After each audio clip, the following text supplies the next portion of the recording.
What a wonderful 8 years it has been. I cannot wait to continue this journey at ours with you, that now's your wife. Not a day goes by where I don't think about how lucky I am to have met you and to have you as my life partner. To make me strong, more than love, my only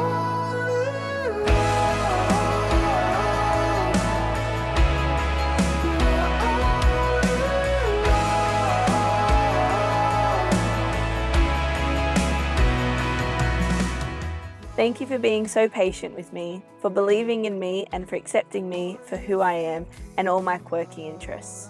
We met at a low point in my life and it's only ever gotten better with you being a part of it. I love you. How you equate to all my weird interests, trains, castles, trees with me.